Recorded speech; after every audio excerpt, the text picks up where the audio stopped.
My name is Angeli Herrera Castro, and I was born in Venezuela.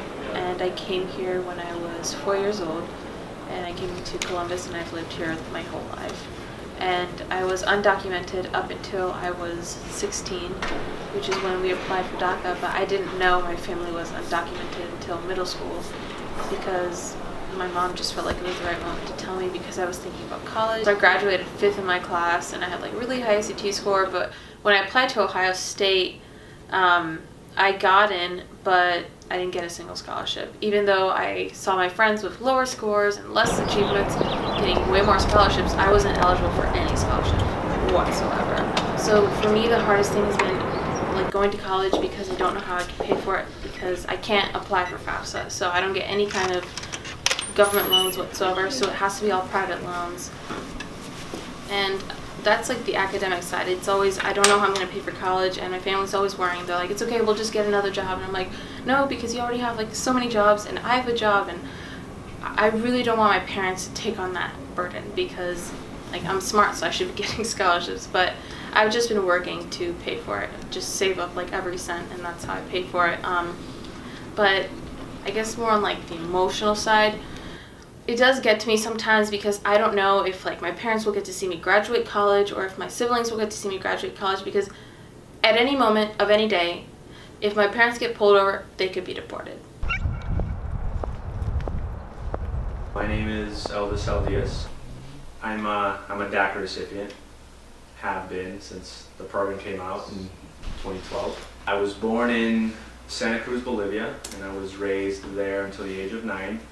At the age of 9, my mother decided to move myself and my sister to Northwest Ohio for better economic opportunities. I graduated at 18 and was still undocumented and didn't really have solid college plans because back then, this is before DACA, it was very difficult to go to college. And then by the time I finished community college, I was also able to apply for DACA.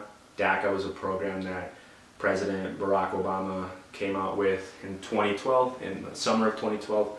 And what it was is it allowed people like myself who had been in the United States to apply for a temporary 2-year work permit and deferred action from deportation. The other aspect is that it gives you a work permit, and the work permit is probably the most important thing because it gives you a social security number, and with that you're allowed to work. Not being able to work legally is a huge hurdle for people who are here without documents. There was about 800,000 people like myself in the program when President Trump rescinded it in September of 2017. So what it means that he rescinded it is that he stopped all the new applications from coming in, and he stopped all of the applications from being renewed. So for example, somebody like myself who had it didn't pull it from under my feet, but it means I wouldn't be able to reapply. So anyways, he gave Congress 6 months to pass a solution to address the problem, and during those 6 months, the coverage on DACA was pretty intense. There was a lot going on. I was involved in a lot of it, like speaking to congressional members and going to DC and hosting some media events and things like that just to get attention around the issue. And in the wake of all that happening, a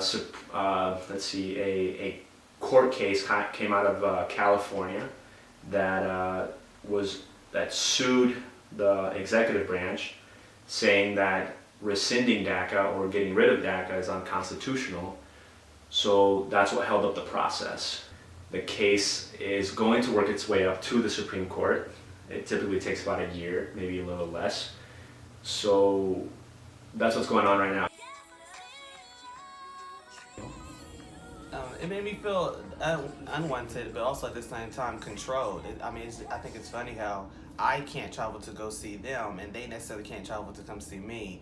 But at the same time, Trump and people that have his same background and his same ethnicity go in and out the country as they please to see whoever, do whoever, I don't think that they've looked at me differently. I think that it's hard to look at them the same, because I do know for a fact that some of those same people that claim that they support me and, were there for me were on the bandwagon with that whole ordeal that he put in place. So I wouldn't say look at me differently. I've had a lot of friends be very supportive, but I've also had a lot of friends that I know for a fact would have voted the exact same way. So it's kind of hard. Like I said, I don't feel like I'm viewed differently, but like I said, it's definitely hard to view somebody that you thought was your friend the same when they just kind of hopped on a bandwagon that goes against you and hinders your opportunity to do anything, and more importantly, just to see your family and be around your type of people.